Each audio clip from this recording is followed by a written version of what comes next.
Vivemos tempos desafiadores, mas o amor de Cristo é a resposta. É com grande alegria que estamos iniciando uma nova série, cujo tema central é Cuidar e Acolher, refletindo o amor de Cristo. Tanto nos podcasts quanto nas mensagens postadas no canal Conexão com Cristo, nosso foco será o acolhimento, resgatando o verdadeiro sentido de cuidar uns dos outros. Vamos juntos refletir sobre Gálatas 6, versículo 10, que diz: Por isso, enquanto temos oportunidade, façamos o bem a todos, mas principalmente aos da família da fé. O vídeo já vai começar, mas antes, não se esqueça de se inscrever, ativar as notificações e compartilhar com seus amigos e familiares. Junte-se a nós e descubra como pequenos gestos podem transformar vidas.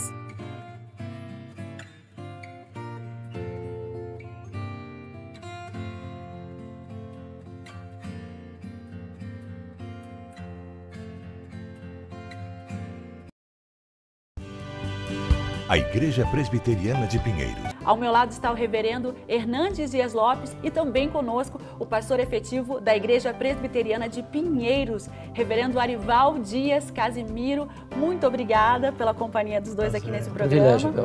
Programa o qual nós vamos ter como tema a questão da igreja acolhedora, não é isso? Então, continue conosco. E vamos então começar com o nosso tema de hoje, Igreja Acolhedora. Já passo a palavra ao reverendo Hernandes. Muito bem, Bel, muito obrigado. Hoje nós temos o privilégio de ter conosco o pastor Arival e eu já começo então fazendo uma pergunta. O que é, pastor Arival, uma igreja acolhedora? Quais são as marcas de uma igreja acolhedora? Uma boa pergunta, viu? Eu creio que toda pessoa que procura uma igreja evangélica, a necessidade fundamental dela é ser aceita, é ser acolhida. Por quê? Porque nós entendemos que, se nós fôssemos usar uma linguagem do marketing, qual é o produto da igreja? Né? Nós entendemos, até inspirado no George Barna, que o produto da igreja é relacionamento. Relacionamento com Deus, e relacionamento uns com os outros. Me dá uma deixa aqui. Porque hoje, Isabel, eu tenho escutado tanta coisa por aí fora, porque você vai atrair se você mudar a cor do templo. Vamos pintar de preto, porque aí vai atrair. Não, vamos botar a pessoa vestida dessa forma e não daquela outra forma, que isso vai atrair. Não, o que vai atrair é aquele instrumento, aquele tipo de liturgia. Então, o senhor está dizendo que o que atrai mesmo não é essa perfumaria. Não, pastor, não. É a palavra de Deus. A palavra de Deus. Se nós fôssemos comparar uma igreja a um restaurante, né? Se a comida for boa, o restaurante pode ficar no lugar mais de difícil acesso, que a pessoa vai lá. Com certeza. Né? E o que eu entendo é que... Se a parede for bonita e a comida for ruim também, não vai resolver. Não adianta nada, né? Eu creio que o que atrai, de fato, o que tem atraído, o que a gente tem visto é... As pessoas, elas estão sedentas da palavra de Deus, né? A nossa experiência lá, nós temos recebido muitas pessoas que têm vindo de outras igrejas e elas dizem: pastor, nós não aprendemos nada lá, nós não tem Bíblia, não tem ensino da palavra de Deus. Então, para mim, esse é o ponto fundamental, é o ponto atrativo. Sim. Mas, se você desse apenas a instrução e a pregação e o alimento sem o relacionamento, vai faltar também. Vai faltar. Então, qual é a estratégia que a gente tem usado? É o trabalho de grupos de pastoreio. Né? Você ter pequenos grupos onde as pessoas são acolhidas, onde elas são pastoreadas, onde elas colocam ali os seus dramas, as suas necessidades, estudam a Bíblia, cria vínculos, cria relacionamentos, tem um tempo de oração onde ela pode compartilhar as suas angústias e ela se sente, então, parte do corpo. Eu acho que a igreja, uma igreja verdadeira, uma igreja bíblica, ela não pode ser uma igreja de avulsos. Né? As pessoas... Tem que ter pertencimento. Tem que ter. E ela precisa se sentir amada, acolhida, né, pastoreada. Aí você diz assim, mas a igreja vai crescendo, né? Vai crescendo, e como é que... mas esse é um ponto que eu queria que o senhor pegasse bem, porque eu tenho escutado pelo Brasil afora, porque eu ando aí, a pessoa até justificar que não deve crescer, porque a igreja é grande, ninguém conhece ninguém, ninguém se relaciona com ninguém, e ela é um número na massa, então é bom ficar uma igreja pequenininha, porque aí todo mundo sabe quem é todo mundo, conhece todo mundo. Então o senhor está dizendo que uma igreja grande pode ser uma igreja acolhedora e as pessoas terem relacionamento. Pastor Hernandes, eu conheço igrejas pequenas que são verdadeiros campos de batalhas. Igrejas da nossa denominação que tem lá 50, 60, 100 membros e não tem comunhão nenhuma. Estão batendo para a cabeça. É. Comunhão não tem nada a ver. Comunhão não tem nada a ver com quantidade. Certo? Você pode estar com 200 pessoas e ter comunhão, e você pode estar, você e outra pessoa sozinho e não ter comunhão. Então, a comunhão, aliás, o conceito de igreja é comunhão dos santos. Então, quanto mais santos estiverem juntos, quanto mais santos estiverem reunidos, mais a possibilidade da comunhão aumentar. Porque na comunhão, na quantidade, você tem a qualidade. Sim. Né? Isso não significa necessariamente que você tem que ter um relacionamento íntimo, assim, bem estreito, com todas as pessoas da congregação, mas você tem um núcleo de pastoreio, onde você é conhecido, você conhece, você se relaciona, você compartilha, reparte as dores e as alegrias da vida. Certo. Se a gente for estudar as grandes igrejas, e eu estou falando de grandes igrejas fiéis à palavra de Deus, ao ensino da palavra de Deus, você vai descobrir que elas são grandes igrejas e que as pessoas ali, por causa da palavra, por causa do trabalho de pequenos grupos, por causa do trabalho discipulado, por causa das atividades da igreja, elas se sentem acolhidas. Tá?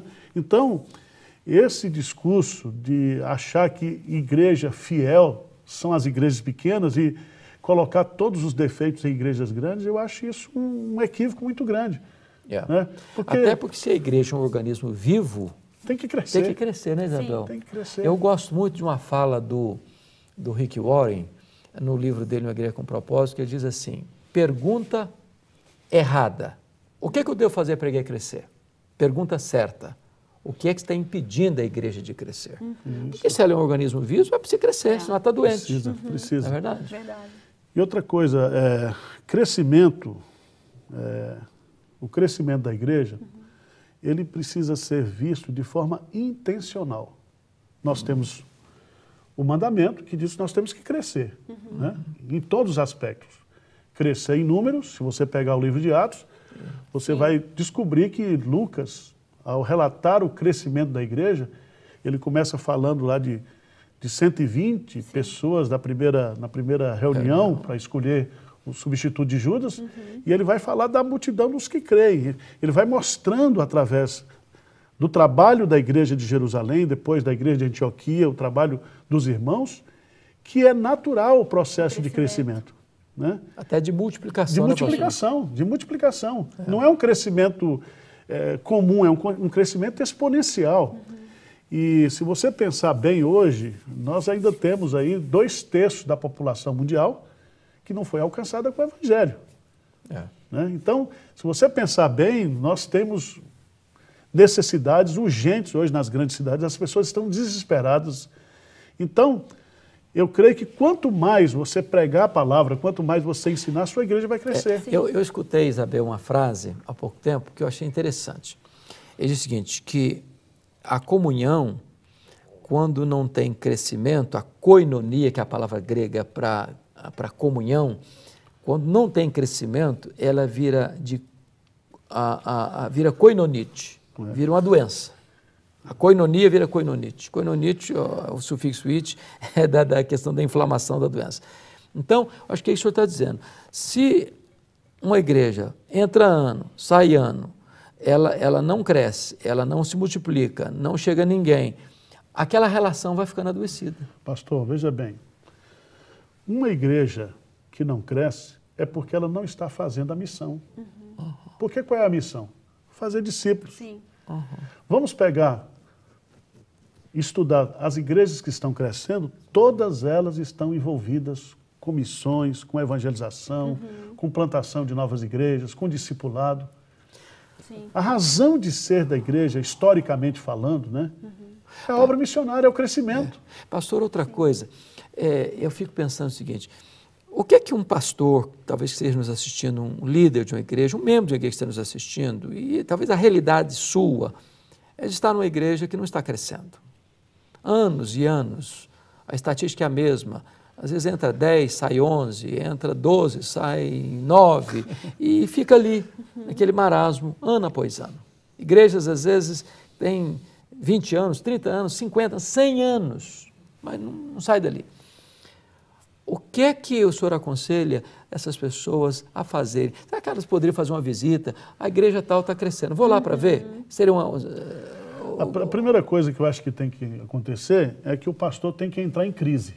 Certo. Você tem que entrar em crise, meu irmão. Se sua igreja não está crescendo, se você está pregando, pessoas não estão se convertendo, não tem chegado gente nova, você não está alcançando as novas gerações, com jovens, com adolescentes, com crianças, você tem que se desesperar, no bom sentido da palavra.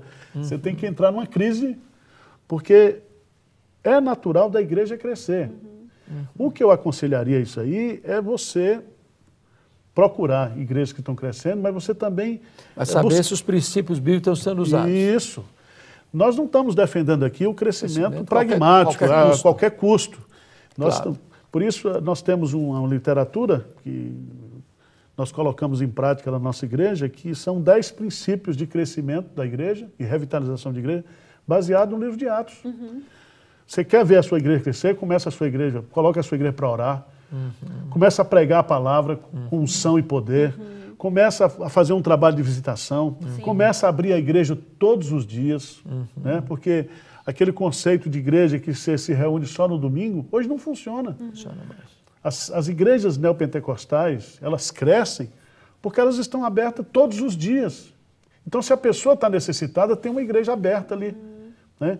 Então, nós, que somos históricos e que defendemos que nós temos o verdadeiro evangelho, a pregação, nós temos que trabalhar mais. Nós temos que... Suar a camisa. Suar a camisa, estar mais próximo das pessoas, né? Há muitas igrejas aí que o pastor não visita mais. Ele acha que visitação não faz parte da agenda dele como pastor. Né? Ele não sai atrás das pessoas, ele não visita, ele não se preocupa. Não se prepara para pregar. Não se prepara para pregar. Né? Eu vi um dado outro dia que eu fiquei estarrecido, né? É que na sexta-feira e no sábado à noite, os sites de sermões, eles têm uma... são bastante visitados, né? Bastante visitados. Então, às vezes o pastor está numa crise, está desanimado, está nessa situação que a igreja não cresce. Então, ele precisa ser revitalizado. Né? Ele precisa trabalhar o seu relacionamento com Deus. Em outras palavras, nós mudando, acho que nós precisamos pedir para Deus um reavivamento no púlpito. Isso. Perguntaram certa feita, Isabel, para Dwight Lima Moody. Moody, como é que começa um avivamento na igreja? Ele diz assim, acenda uma fogueira no púlpito. Certo. Se o pregador tornasse um graveto seco a pegar fogo, e eu não estou falando de fogo estranho, o fogo do Espírito, até a lenha verde vai começar a arder. Então é hora de você parar um pouquinho. Quem sabe você está numa congregação que a coisa não está caminhando.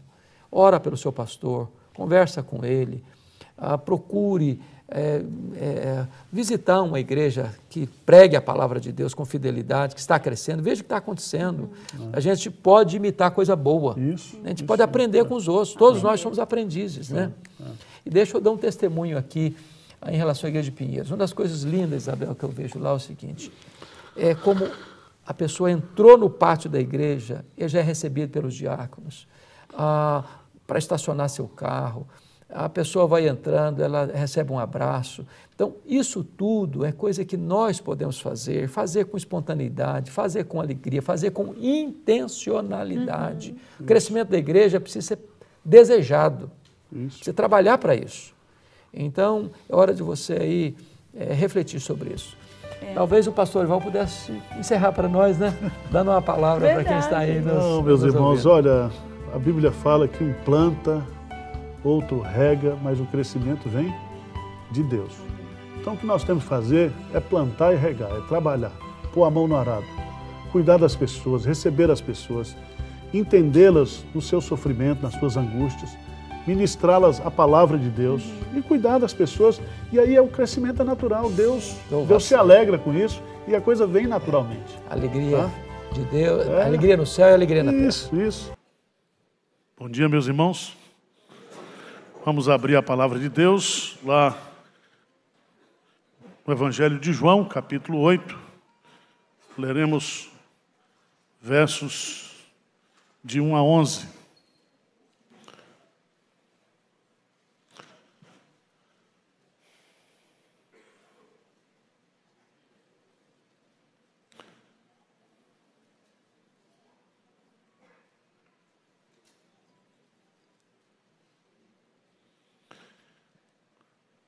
Evangelho de João, capítulo 8. Jesus entrando, foi para o Monte das Oliveiras. De madrugada voltou novamente para o templo, e todo o povo ia ter com ele. E assentado, os ensinava. Os escribas e fariseus trouxeram à sua presença uma mulher surpreendida em adultério. E fazendo-a ficar de pé no meio de todos, disseram a Jesus: Mestre, esta mulher foi apanhada em flagrante adultério. E na lei, nos mandou Moisés, que tais mulheres sejam apedrejadas. Tu, pois, que dizes? Isto diziam eles, tentando, para terem de que o acusar. Mas Jesus, inclinando-se, escrevia na terra com o dedo. Como insistisse na pergunta, Jesus se levantou e lhe disse: Aquele que dentre vós estiver sem pecado, seja o primeiro que lhe atire a pedra. E tornando a inclinar-se, continuou a escrever no chão. Mas ouvindo eles esta resposta e acusados pela própria consciência, foram se retirando um por um, a começar pelos mais velhos até os últimos, ficando só Jesus e a mulher no meio onde estava. Erguendo-se Jesus, e não vendo a ninguém mais além da mulher, perguntou-lhe: Mulher, onde estão aqueles teus acusadores? Ninguém te condenou? Respondeu ela: Ninguém, Senhor. Então lhe disse Jesus: Nem eu também te condeno. Vai e não peques mais. Amém? Esse texto pode ser usado de duas maneiras. Pode ser usado de uma forma totalmente liberal,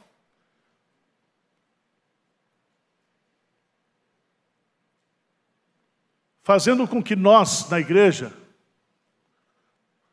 acolhamos todo tipo de pecado e sejamos coniventes com todo tipo de pecado.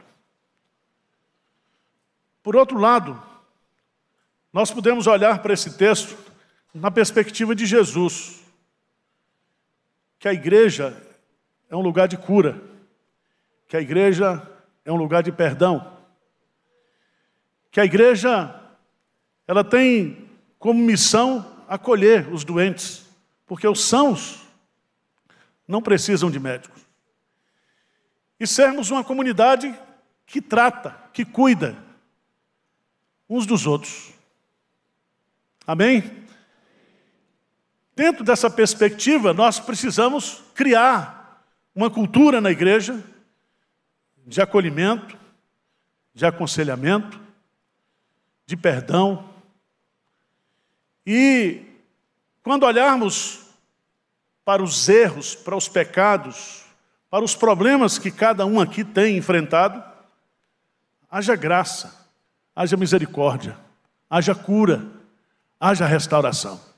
Amém? Por isso que Tiago diz: confessai os vossos pecados uns aos outros para serem o quê? Perdoados. Mas eu fico com medo de confessar meus pecados para vocês.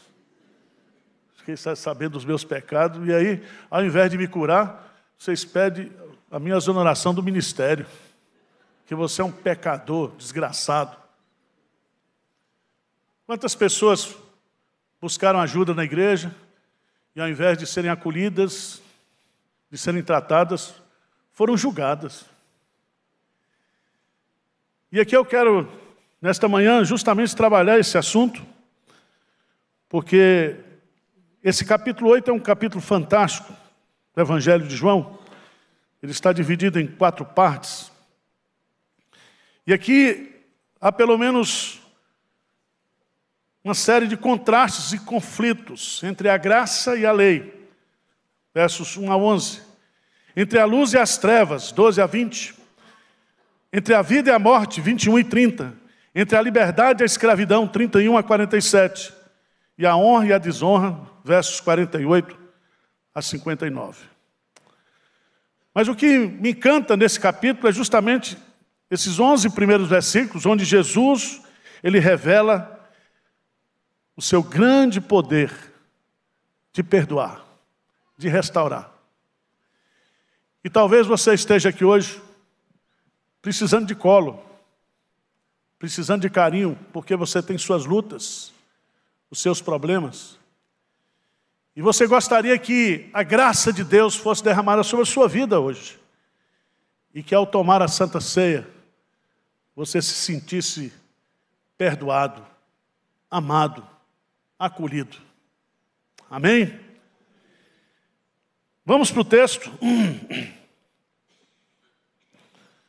Aqui nós temos os 3 personagens principais. Primeiro, os personagens representando o templo, os escribas e os fariseus.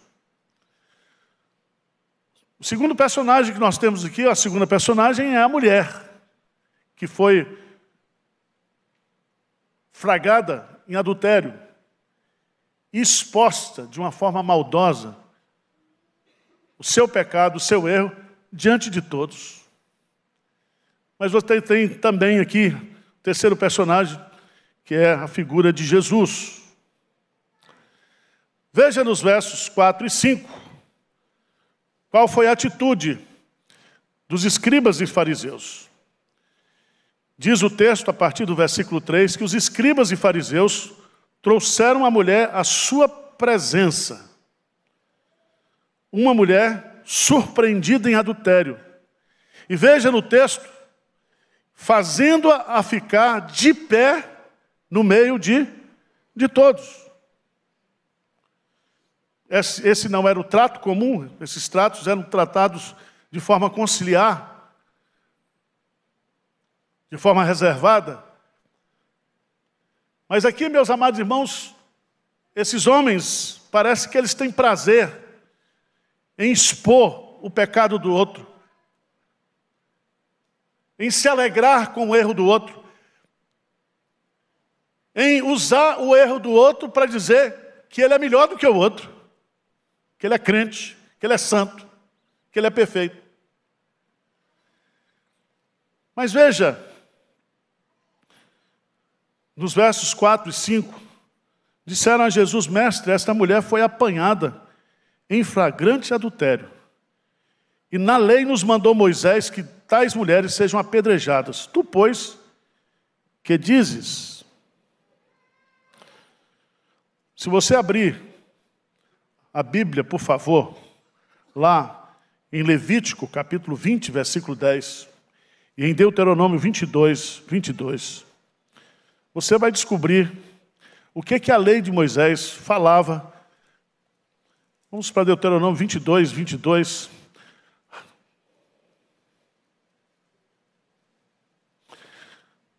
Deuteronômio 22 diz assim: se um homem for achado deitado com uma mulher que tem marido, então ambos morrerão. O homem que se deitou com a mulher e a mulher. Assim, eliminarás o mal de Israel. Então preste atenção. Se a mulher foi flagrada em adultério, onde estava o homem que estava deitado com ela?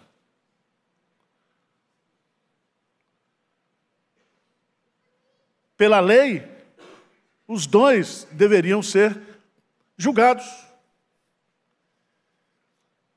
Nas suas motivações, nas suas práticas e receberem a pena merecida. Outra coisa que é estranho nesse texto: qual era o objetivo dos escribas e fariseus em trazer o assunto para Jesus?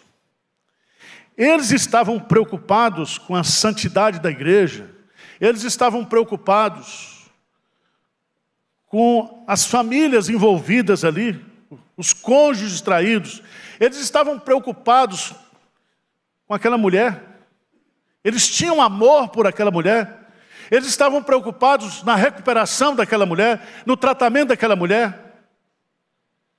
A resposta que o texto nos mostra, meus amados irmãos, é que não. Diz o texto que eles estavam ali usando aquela mulher porque queriam apenas um motivo para acusar Jesus contra a lei. Veja no versículo 6 o que diz. 8:6.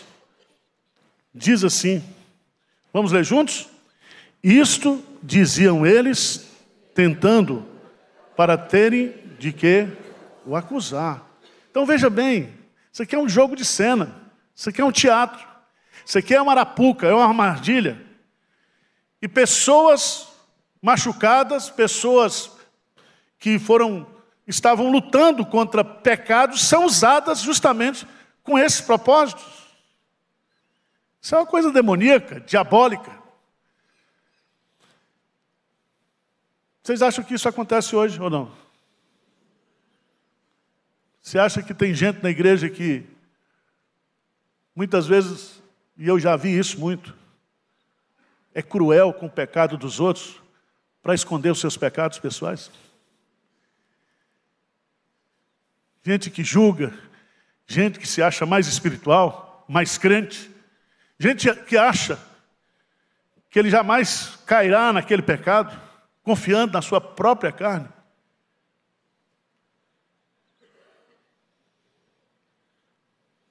Mas o texto segue, a narrativa segue. Sabe o que Jesus fez?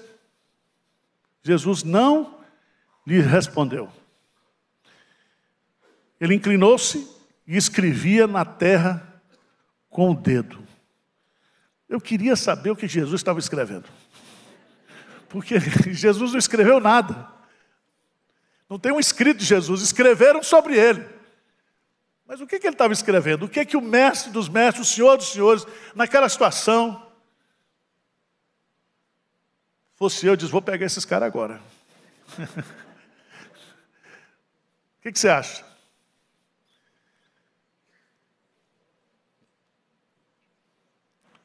Veja no versículo 7.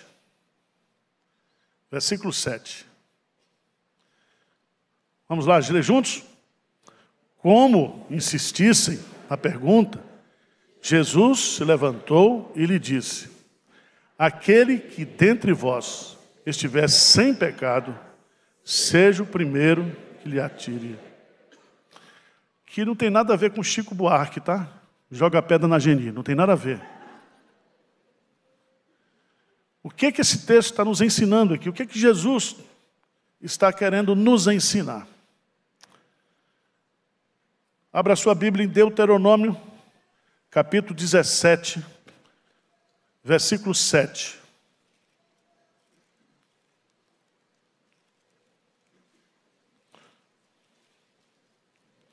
Deuteronômio 17, versículo 7.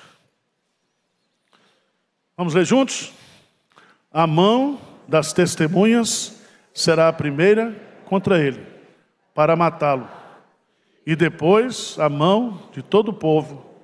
Assim eliminarás o mal no meio de ti. Preste atenção. A lei estabelecia que aqueles que acusavam a mulher deveriam executar a sentença. Os primeiros que deveriam jogar a pedra, praticar a pena, são aqueles que estavam como testemunhas de acusação.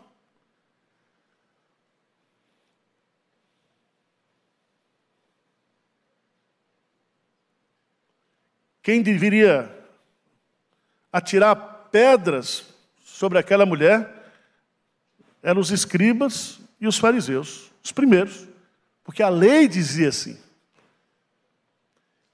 Quem começa a execução da pena são aqueles que estão acusando. Mas Jesus, aqui, também, ele diz, aquele que dentre vós estiver sem o quê? Pecado.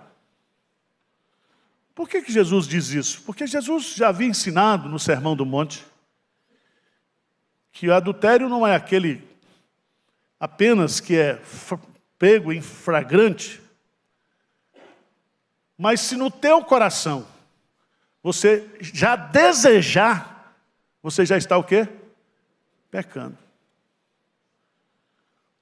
Olha, se a gente fosse aplicar aqui para os homens que estão nesse auditório, ia faltar pedra em São Paulo.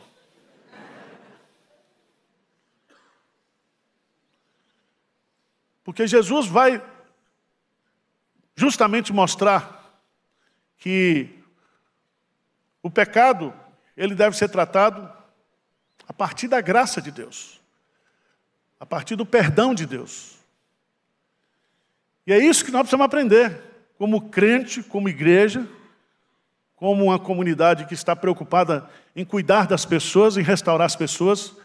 Não é você ser conivente com o pecado, mas entender que o pecado precisa ser tratado, curado, restaurado. E que as pessoas que são pecadoras, eu e você, nós precisamos da graça de Deus, porque é a graça de Deus que é a resposta de Deus para os nossos pecados. Não tem outra resposta. E o perdão de Deus é incondicional. É incondicional.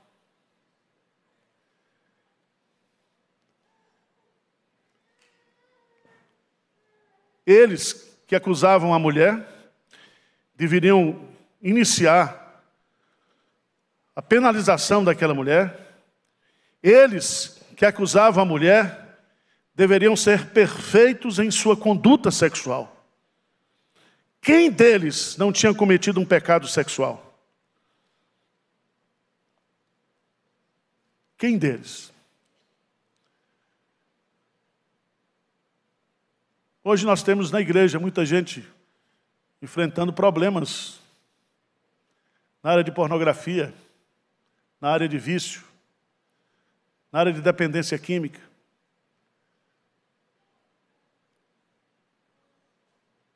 Com essa pressão, com essa ditadura grega, muita gente lutando contra tentações homossexuais, tanto mulher quanto homens. O que é que nós vamos fazer com essa nova geração que está aí, perdida, confusa, maltratada, com as suas lutas pessoais, íntimas? O que é que nós vamos fazer? Mandar tudo para o inferno?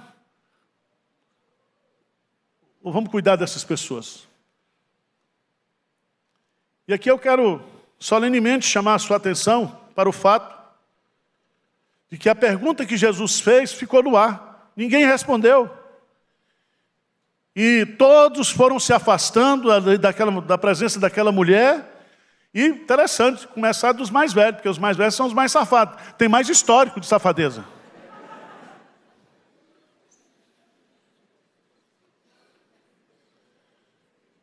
E ele fica sozinho. Jesus pergunta então para a mulher, versos 10 e 11. Mulher, onde estão aqueles teus o quê? Acusadores. Meus irmãos, a coisa mais fácil é acusar. A coisa mais difícil é defender, é ter compaixão, é se colocar no lugar do outro, na pele do outro, na situação do outro. E aqui eu não estou defendendo que a igreja de Pinheiros se torne uma igreja inclusiva, que aceita, não é isso. O que nós estamos colocando aqui é uma igreja que ministra graça, perdão, que esteja preocupado em recuperar as pessoas, não apedrejá-las. E Jesus vai nos ensinar 3 lições nessa resposta que ele vai dar aqui, que eu queria deixar para a nossa meditação. Mulher, onde estão aqueles teus acusadores? Ninguém te condenou? Perguntou ele. Respondeu ela, ninguém, Senhor. Então lhes disse Jesus, nem eu tampouco te condeno. Vai e não peques mais. Primeiro, irmãos, 3 lições aqui. Primeiro, todo homem gosta de acusar e julgar os pecados dos outros. A pergunta de Jesus é clara. Onde estão aqueles, o quê? Teus acusadores. Não eram um, não eram 2, eram vários. Mesmo, irmãos, sem termos, muitas vezes, autoridade moral, nós julgamos os outros. Mesmo sem autorização de Deus, nós sentamos na cadeira dele, que é a cadeira de juiz. Ele é que julga. Nós sentamos. Mesmo sem autorização da Bíblia, nós nos julgamos mais espirituais do que os outros, mais inatingíveis em determinados pecados.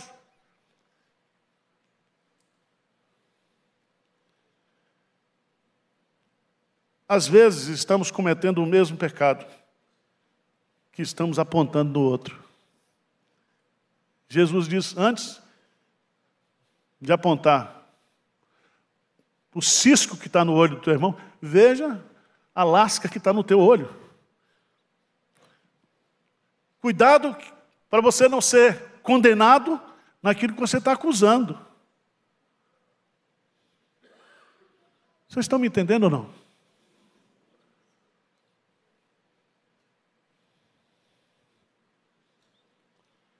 Jesus nos lembra que colhemos o que semeamos na proporção que semeamos. Se julgamos os outros, seremos julgados. Se perdoarmos, seremos perdoados. Somente Deus é juiz supremo. Abra sua Bíblia lá em Tiago, capítulo 4, versos 11 e 12.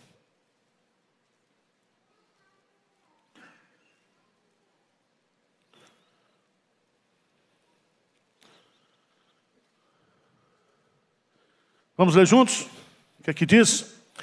Irmãos, não faleis mal uns dos outros. Aquele que fala mal do irmão ou julga seu irmão, fala mal da lei e julga a lei. Ora, se julgas a lei, não és observador da lei, mas juiz. Um só é legislador e juiz, aquele que pode salvar e fazer perecer. Tu, porém, quem és que julgas o próximo? Segunda lição que Jesus nos dá nessa resposta. E aqui é o que a gente tem que entender como igreja. Jesus Cristo veio ao mundo com a missão de salvar os pecadores. Eu não vim para os sãos, porque os sãos não precisam de médicos. O cara, quando chega aqui na igreja de Pinheiro, já passou na macumba, no espiritismo, no psicólogo, no psiquiatra, na igreja tal, igreja tal, igreja tal. O cara está arrebentado, já chega aqui, só o pó da rabiola.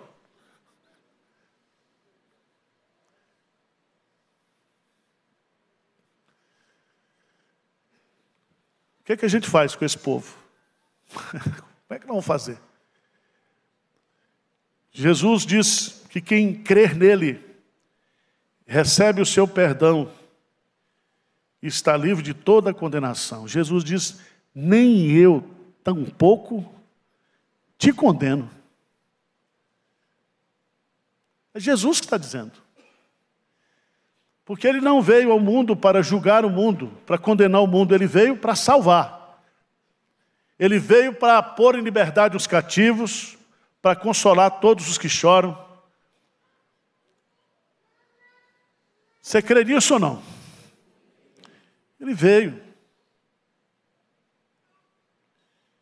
E eu quero dizer para você, como pastor, não tem problema você ser problemático. Tá certo? Todos vocês são problemáticos. Mas Jesus é solucionático. Ele chama você. E Deus, na sua graça e na sua misericórdia, Ele nos recebe e nos acolhe. Graça é receber o que não é merecido.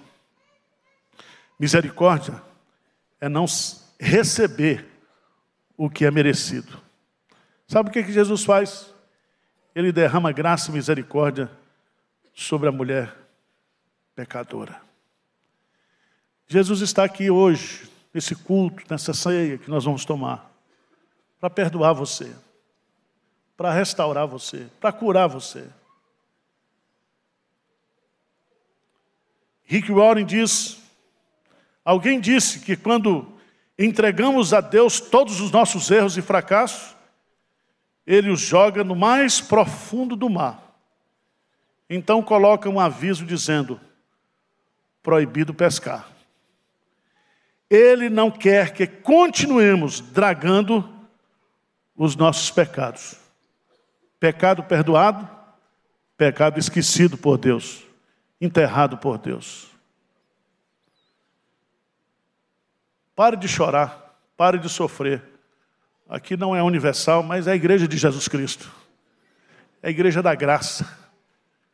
É a igreja do poder universal, mundial. Da graça de Deus para você. Terceira lição que Jesus nos ensina é que o perdão de Cristo motiva o pecador a viver em santidade. Irmãos, o salmista disse que Deus ele é mais temido quando Ele perdoa. Somente Ele perdoa pecadores. E quanto mais Ele perdoa pecadores, mais Ele é amado, Ele é adorado.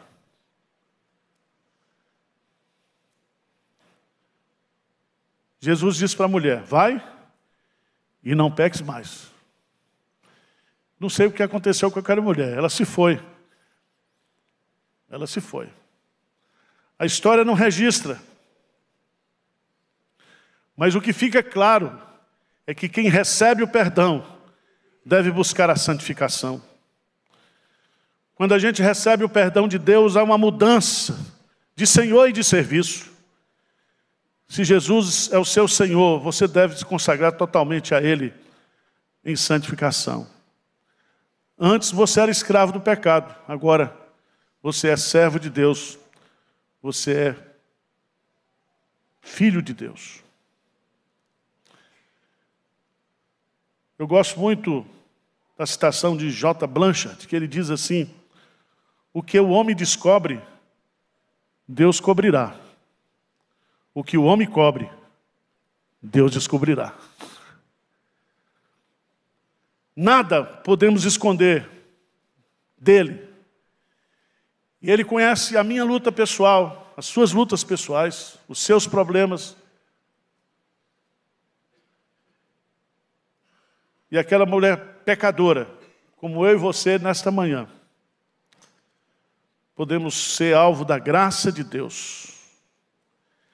Philip Yancey, no seu livro Maravilhosa Graça, ele diz, não há nada que você possa fazer para Deus te amar mais. Não há nada que você possa fazer para Deus te amar menos. Deus te ama. Do jeito que você é. Complicado. Hebreus diz que nós, como igreja, devemos fazer veredas para cordeiros mancos. O que tem de manco que vai entrar no céu é uma festa. Porque o cordeiro manco é aquele que não tem aquela aquela performance espiritual. E dá trabalho. Faz aconselhamento. Cai, levanta, vai, tá. É assim mesmo. É assim. A igreja é assim. Charles Spurgeon,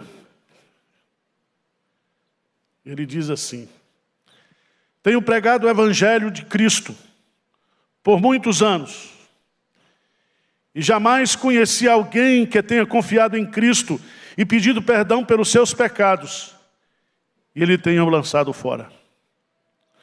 Nunca me encontrei com um só homem que tivesse sido recusado por Jesus.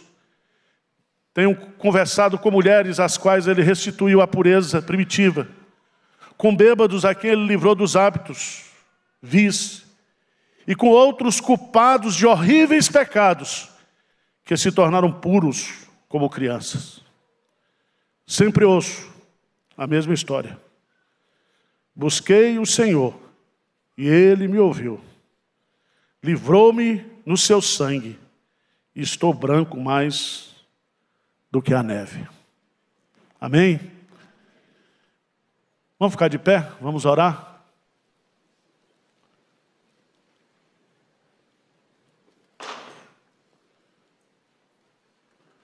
Quando eu prego sobre a graça, eu começo a chorar.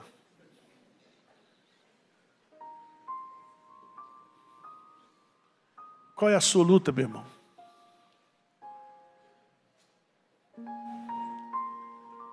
Não vai aparecer no telão, não, fica tranquilo. Cada um tem a sua luta, cada um tem o seu problema, o seu casamento, o seu trabalho, na sua vida pessoal. Mas Deus quer ministrar graça para você nessa manhã. Quer perdoar você. Quer dizer para você nessa manhã, vai e não peques mais. Amém? Feche os seus olhos. Senhor Deus, olha para nós aqui, Pai. O Senhor conhece as nossas lutas, a luta do teu povo, das tuas ovelhas. Lutas, ó Deus, contra a presença do pecado em nós. Somos teus filhos, somos crentes, o nosso prazer não está no pecado. O Senhor já nos libertou e nos perdoou de toda e qualquer condenação. Nenhuma condenação há, mas ao sofrimento da luta, da provação, da tentação que enfrentamos neste mundo, Senhor. Derrama paz, derrama bálsamo, derrama perdão, derrama libertação, derrama consolo nessa manhã aqui na igreja, Senhor. Aqueles que estão nos assistindo, aqueles que estão feridos, que estão magoados, que estão aflitos, desanimados, ministra graça, Senhor, ministra o poder do consolo do Espírito Santo nessa manhã. Essa é a nossa oração em nome de Jesus. Amém.